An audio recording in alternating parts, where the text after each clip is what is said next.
Everyone, welcome to another short video on this question, JEE Mains level question. Okay, so this question is very easy problem. Okay, so this question is basically which says that two disk.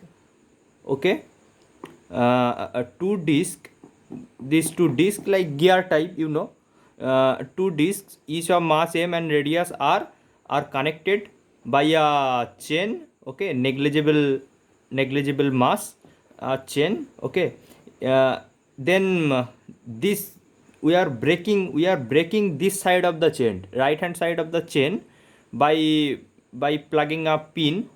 Okay, so if the pin of the point C of the chain belt is suddenly removed, this pin we are removing so that this part of the chain gets breaked. Okay, then what will happen? This disc will fall down. This disc is fixed. Okay, remember, this disc is fixed, and so this disc will fall down under gravity and other external forces, tension force. We will see that. So suddenly remove, determine the angular acceleration of the disc if we break this side of the chain. Then when the disc will fall down, so what is the angular acceleration of both the discs? Because of the rotation of these discs, this disc will also rotate. Okay, you can imagine. So we have to find out the angular acceleration of both the discs, and the tension in this side tension becomes zero when you break the chain. Okay, so in this side we have to find the tension, left hand side, and acceleration of the center of mass, say acceleration of center of the disc B.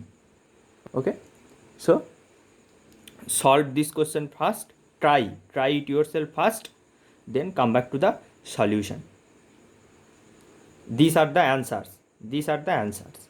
Okay, so so to start with, this problem I have taken. Actually, many students have a tendency to blindly use A equals to R alpha equation.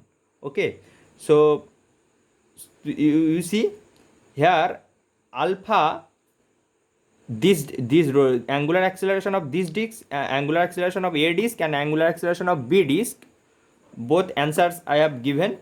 You can verify with your answer, then come back to the solution. We will discuss that. So this both alpha is same. Okay, in final answer. But the if you think of that A equals to R alpha will going to valid, then A here, acceleration of center of mass of A disk is 0, and here acceleration of the center of mass of the B disk comes out to be this much. So same angular acceleration, but A equals to R alpha, same radius. So we can guess that anyone can guess that this acceleration of center to be the same, but that's come out to be different because this center accelerated in 0 acceleration, and this center is accelerated with 4g/5 acceleration. Okay, so that we will discussing that A equals to blindly, if we cannot correctly interpret that A equals to R alpha equation, we can make blunder. Okay, we can make blunder. So let's see. So these disks, so see, simple problem. So when you break this side of the chain, this disc will fall down, and you in real life you experience this type of situation when the disc rotate. So why this disc will rotate? Why this disc will rotate? Because this chain here, a tension exists. Because of that, in real life you have already experienced this phenomena, that this disc will fall down with rotation, with rotating. So this disc will fall down with rotation, with a like this. Okay, and falling down. Okay, so why it is rotating? Because of this tension. Okay, so if you think that this is a negligible massless, I mean negligible chain, so the tension should be should tension should uniform everywhere, means tension should equal everywhere. So here tension 0. So if you think that here also tension will be 0, but that will not happen. Okay, because this tension is the cause of this rotation of the disc which is falling down.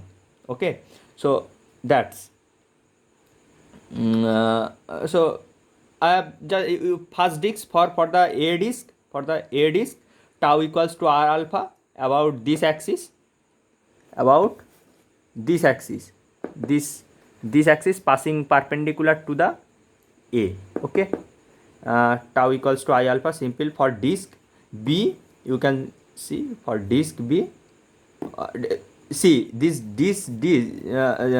this axis which is passing through the center of the B here.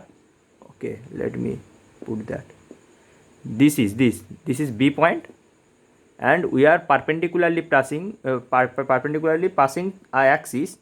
So this axis is accelerating with some acceleration AB.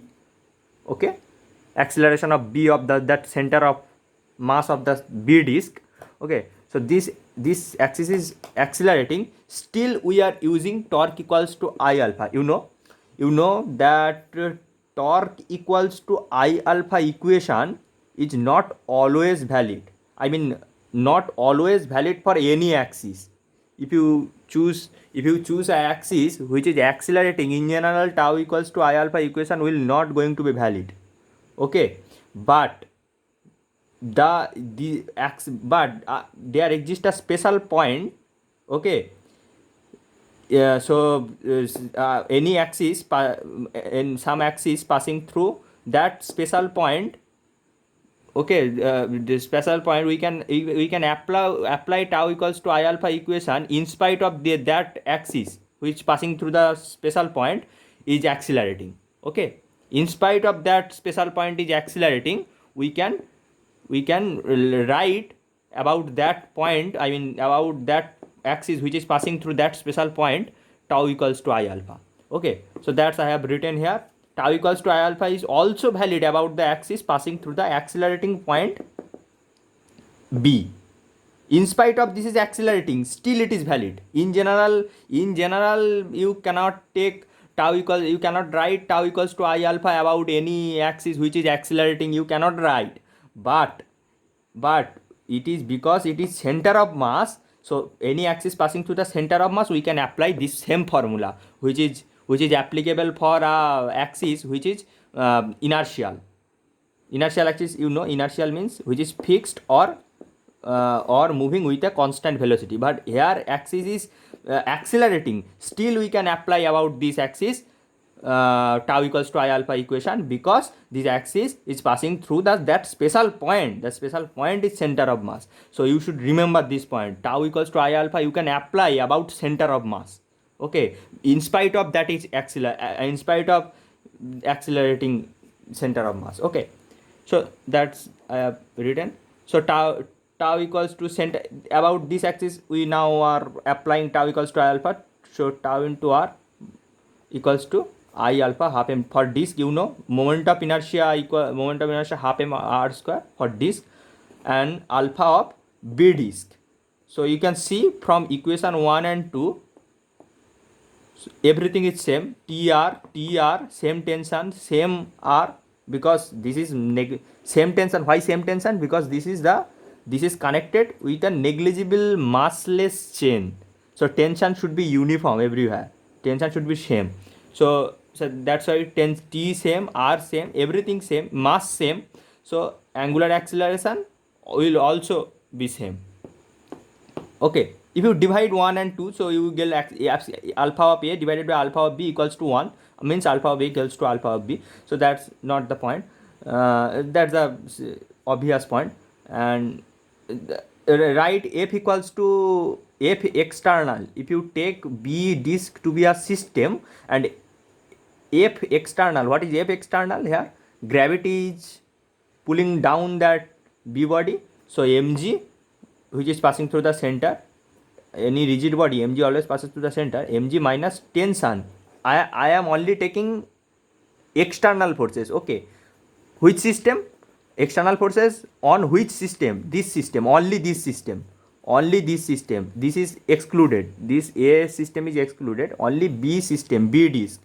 I have taken B disk to be a system, separate system, and I am analyzing equation of motion. So mg minus t equals to m ab, mass times of acceleration of B, acceleration of center of mass, F external. For a rigid body, you know, F external equals to mass times of acceleration of center of mass. So that center of mass acceleration I have assumed to be acceleration of B, AB, and there comes the final point, and this is the tricky point. This is the main point of this video. Otherwise, it is a simple problem. Okay, so you know, if you apply A equals to AB equals to R times alpha B, that going to be a blunder, because see, so this chain, see this chain is falling down. Okay, this chain also falling down. So if the tension exists, see, if the tension exists in the string, means every part of the string moves with equal velocity. I mean, if the tension exists, if a string is taut, string is tight, ठीक है? So if a string is tight, then the string length should be constant, means every part of the string should move with the same velocity. Otherwise, string will shrink or get ruptured.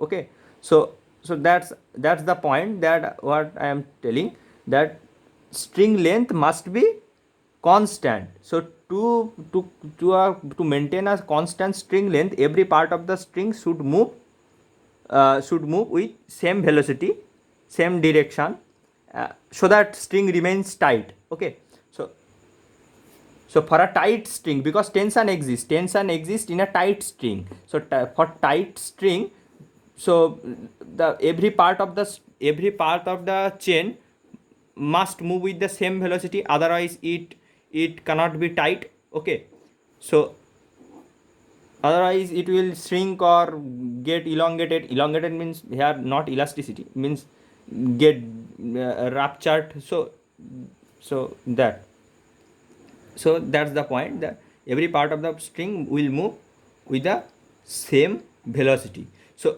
if this part move, if see this part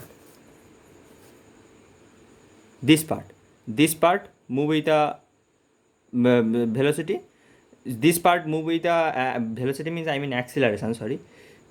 So here disk is rotating, and for disk is rotating, and no slipping exists. Okay, so as no slipping exists, so this part of the chain which is tangent to this disk, this chain, this part of the chain should move with the same acceleration at the edge of the disk, which is moving some acceleration. That same acceleration string should move for no slipping on this disk, on the A disk. Okay, so at the end, what is the acceleration of that disk? A equals to R alpha. Okay, A equals to R alpha, because this disk is just rotating, not accelerating or something. A equals to R alpha. So this part of the string will move with a acceleration A equals to R alpha. So this part of the string should also move with the same acceleration A equals to R alpha. Otherwise, string will not remain tight. Okay, string tension, to have a tension, string must be tight, and for that the every part of the string should move with the same acceleration. This part is A equals to r times angular acceleration of alpha a, this part is moving, so this part will also move, this part will also move with the same angular acceleration downward direction. That I have shown here. This part of the string I have taken separately, this part, so this part, okay, so this part,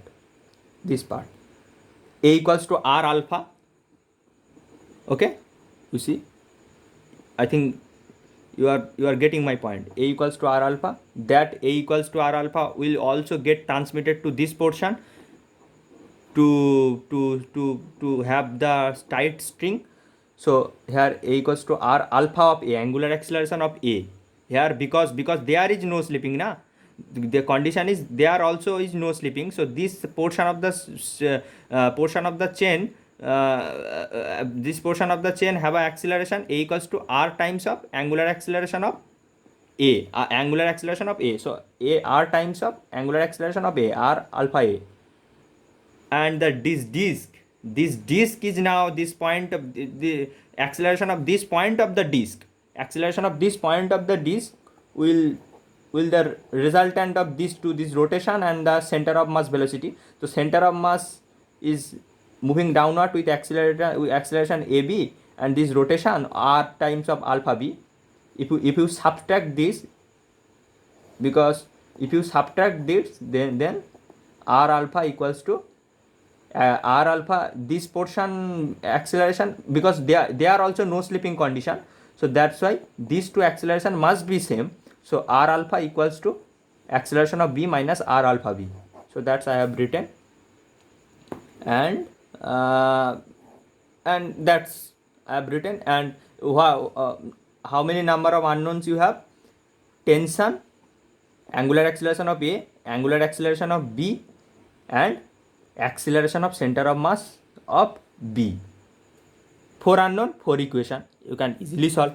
You already first got from 1 and 2 by dividing 1 and 2 angular acceleration of A equals to angular acceleration of B, alpha A, alpha B equal.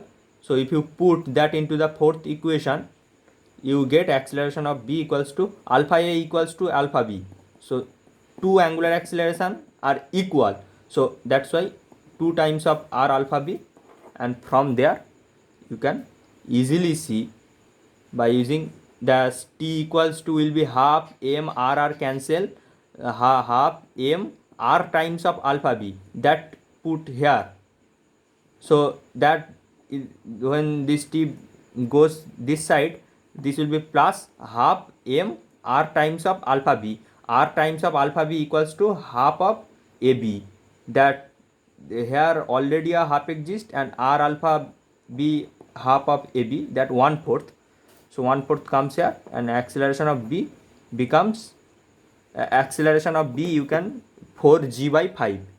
That's the thing. Acceleration of b, if you get acceleration of b, then acceleration here, put acceleration of b, you will get alpha of b, and alpha of b, alpha of a equal, alpha of b and alpha of a equals. So you get 2 angular acceleration, and determine the angular acceleration of each disk. Both the disks have the same angular acceleration, and that value will be this much if you divide it by 2r. Okay, that's the thing. And then you can get tension from here, acceleration of put the value of acceleration of b and get tension here. So that's the thing.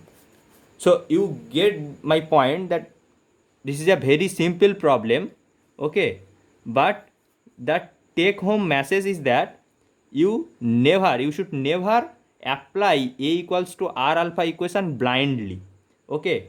So that's the take home message. With that, I'll finish the video. Thank you.